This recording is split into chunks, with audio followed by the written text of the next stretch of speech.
नमस्कार दोस्तों, मैं रोहन शर्मा स्वागत करता हूं सभी का आपके अपने चैनल ज्योतिषीन वास्तु में। कैसे हैं आप सभी? आज हम यहां पर बात करने वाले हैं एक बहुत ही ज़्यादा इंपॉर्टेंट टॉपिक के बारे में। आप सभी के साथ संडे के लाइव सेशन में भी मैंने बात करी थी और हमने बात करी थी कोरोना वायरस के बारे में, जहां पर समय बहुत ज़्यादा परिवर्तन का चल रहा है और परिवर्तन के इस समय में बीमारियों का दौर काफ़ी तीव्रता से आगे बढ़ता हुआ नजर आ रहा है और उसमें हम 2023, 24, 25, 26 तक पैनिक होते हुए नजर आ रहे हैं, ऐसा दिखाई दे रहा है। कि आज की इस वीडियो का मेन मकसद ये भी था क्योंकि पिछले 2 दिनों में कई सारे ऐसे मैसेजेस देखने को मिले कि सर 2024 में क्या ये ग्रह कोरोना बढ़ा रहा है, सर क्या 2025 में इस ग्रह की वजह से कोरोना फिर से आएगा। बहुत सारे ऐसे सवाल हैं जो कि आप सभी के मन में उठ रहे हैं और कोरोना को लेकर के आप दिन प्रतिदिन परेशान होते जा रहे हैं। हम वापस से वही गलती कर रहे हैं जो गलती हमने 2020 में करी थी, जब हमारे सामने कोरोना था। और उस समय हमने क्या गलती करी थी कि हमने सिर्फ और सिर्फ नेगेटिविटी को देखना शुरू कर दिया, हमने पॉजिटिविटी की तरफ ध्यान ही नहीं दिया और इसकी वजह से हमने सोचा ही नहीं कि हम इस दौर से बाहर निकल पाएंगे। आज भी हम कहीं ना कहीं उसी कुछ दौर में अटके हुए हैं जहां पर शायद हम निकल भी चुके हों तो वो कॉन्फिडेंस हमारे अंदर नहीं आ रहा कि हम निकल पाएंगे या नहीं निकल पाएंगे, और उसके बाद कुछ छोटी छोटी बीमारियां आ जाएं, कोई परेशानियां आ जाएं तो हम वापस से उसी दौर में चले जाते हैं कि अरे कोरोना आ गया। आप सभी को ग्रहों की चाल के हिसाब से 2 इंपॉर्टेंट चीजें यहां पर बताने की कोशिश करूंगा, इसको समझने का प्रयास करिएगा। देखिए यहां पर समय बदल रहा है और नो डाउट इन दैट समय बहुत अच्छे तरीके से यहां पर बदलने का प्रयास कर रहा है और बहुत अच्छा समय यहां पर आता हुआ नजर आ रहा है, ये मैं आपको कह सकता हूं। इसके पीछे क्या कारण है उसको भी समझिएगा। देवगुरु बृहस्पति जब वृश्चिक राशि में थे और वृश्चिक से जब धनु राशि की तरफ जा रहे थे और उसी समय से कहीं ना कहीं थोड़ा सा दौर खराब होता हुआ नजर आया और इसके बाद धनु, मकर, कुंभ और ये मीन राशि तक का जो दौर है ये एक तरह से कैद वाला दौर था, जहां पर ये राहु और केतु के बीच में एक तरह से पैक थे, अपने प्रभावों को पूरी तरह से बाहर निकाल के देने की कोशिश नहीं कर पा रहे थे और इसकी वजह से हम सभी एक तरह से जीवन के जीने के सही महत्व को भूलते हुए नजर आ रहे थे। हम सभी छोटी छोटी चीजों को लेकर के काफी ज्यादा परेशान होते हुए नजर आ रहे थे और हम सभी ने आध्यात्म से भी कहीं ना कहीं दूरी सी बना ली, ऐसा हमने देखा है। जहां पर हम सभी लेजी हो गए, हमने काम करना बंद कर दिया, हमने अच्छी चीजों को देखना बंद कर दिया और दिमाग में नकारात्मक विचारों को ज्यादा प्रभावी कर दिया। तो क्लियरली दिखाई देता है कि राहु प्रबल होता गया और गुरु यहां पर जो है वो कमजोर होता गया और इसकी वजह से एक जो virtual fight between the Rahu and Jupiter चल रही थी उसमें राहु विजय प्राप्त करता गया और इस वजह से हम सभी आम जनता, हर ह्यूमन यहां पर आप कह सकते हैं जो परेशान होता गया।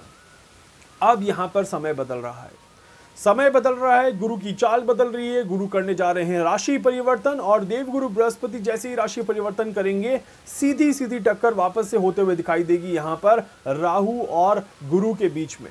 और इस बार राहु और गुरु के बीच की जो टक्कर रहेगी, इस टक्कर का समय जो रहेगा वो अप्रैल से लेकर के अक्टूबर तक का रहेगा। इसके बाद आप कहेंगे कि देवगुरु बृहस्पति फाइनली राहु से मुक्त हो चुके हैं, उस दौर से मुक्त हो चुके हैं, उस प्रभाव में अपने आप को नहीं लेकर के आएंगे वापस। इसी वजह से ये समय जो है ये बदलाव का समय है और ऐसे में जब जब देवगुरु बृहस्पति राहु और केतु के बीच में आ जाएं और वहां पर आप कह सकते हैं कि कुछ दौर जो ऐसा बनता है जिसमें आप सभी जीने की राह भटक जाते हैं या जीने का तरीका कहीं ना कहीं भूल जाते हैं और आप सभी को एक मोटिवेशन की जरूरत पड़ती है, आप सभी को आगे बढ़ने के लिए किसी न किसी चीज की जरूरत पड़ती ही पड़ती है या किसी न किसी चीज का सहारा लेना पड़ता ही पड़ता है। इस तरह के योग यहाँ पर बनते हैं। बट जब देवगुरु बृहस्पति आजाद हो जाते हैं तब वहां पर आप कह सकते हैं कि ये माहौल फिर से अच्छा होता हुआ नजर आएगा, ये माहौल फिर से बदलता हुआ नजर आएगा और आप सभी को भी वो आज़ादी, वो फीलिंग, वो इमोशंस वापस से महसूस होना शुरू हो चुके होंगे जो देवगुरु बृहस्पति वाकई में देते हुए नजर आते हैं। इसी वजह से ये समय बहुत ही ज़्यादा इंपॉर्टेंट हो जाता है। कहते हैं कि जब जब देवगुरु बृहस्पति मेष राशि में गोचर करते हैं, जब जब देवगुरु बृहस्पति मेष राशि में गोचर करते हैं तब तब स्वास्थ्य संबंधित चीज़ों में इंप्रूवमेंट होने लग जाते हैं। मतलब कि बीमारियां दूर चली जाती हैं, परेशानियां दूर चली जाती हैं, मेंटल स्ट्रेस, एंजाइटी और एलर्जिक इश्यूज या किसी भी तरह की बीमारियां जो हैं वो आप सबसे दूर होते हुए नजर आती हैं और थोड़ी सी रिकवरी जो है वो स्पीड से होना शुरू हो जाती है। अगर आप बीमार हैं, परेशान हैं या काफ़ी ज़्यादा नेगेटिव एनवायरनमेंट में अगर आप जी रहे हैं, तो ट्रस्ट मी, ये जैसे ही राशि परिवर्तन होगा 22 अप्रैल 2023 के बाद का जो समय रहेगा, उसमें आप सभी धीरे धीरे अपने आप को इम्प्रूव होते हुए नजर देखेंगे।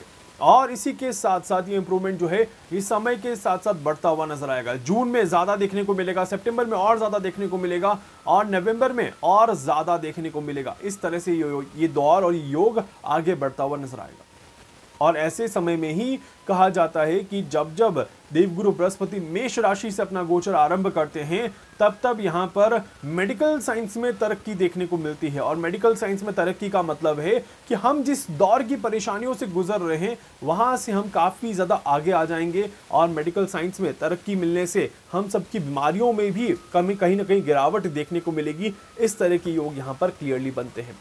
ये बहुत क्लियर है कि स्वास्थ्य संबंधित चीजों में एक पॉजिटिव चेंज यहां पर देखने को मिलेगा ही मिलेगा। आप कह सकते हैं कि कोरोना वायरस की वजह से जो एक एलर्जिक फ्रेम हमारे फेस पर, हमारी बॉडी पर, हमारे एनवायरनमेंट पर, हमारे नेचर पर बनी हुई है।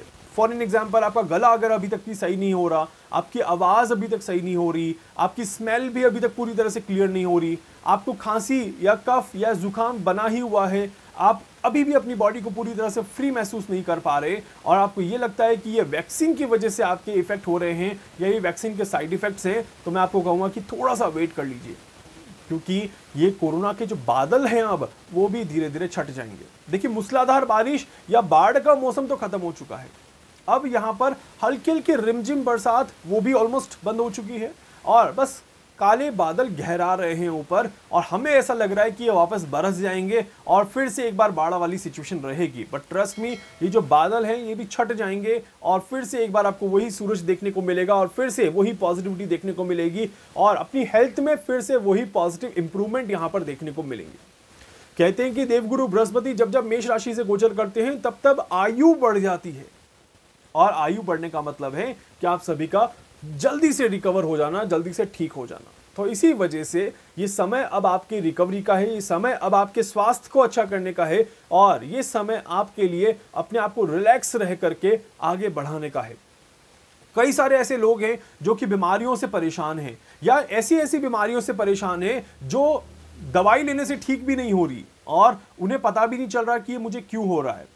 और साथ ही साथ वो काफी ज्यादा उलझन में भी हैं, आयुर्वेदिक की तरफ जाएं, होम्योपैथिक की तरफ जाएं या क्या करें। उन सभी से कहूंगा कि थोड़ा सा वेट कर लीजिए। समय का इंतजार करना और सही समय का इंतजार करना यहां पर बहुत जरूरी है।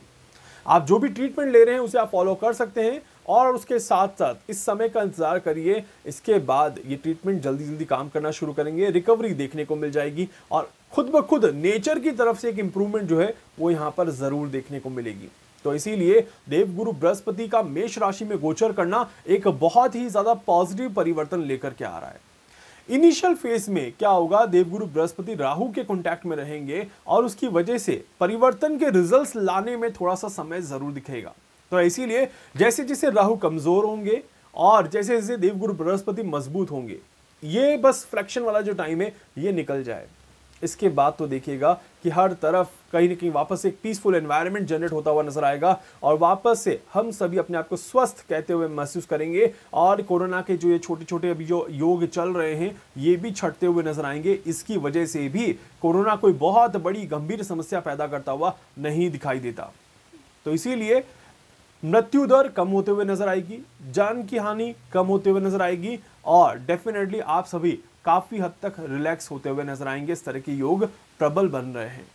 तो उम्मीद करूंगा कि आप सभी इस पॉजिटिव चेंज को समझें और इस समय को थोड़ा सा बैलेंस करते हुए आगे बढ़ने की कोशिश करें और अपने दिमाग से डर, अपने दिमाग से पैनिक, अपने दिमाग से हर तरह की परेशानियों को निकालने का प्रयास करिए। इस बात का विशेष ध्यान रखिएगा।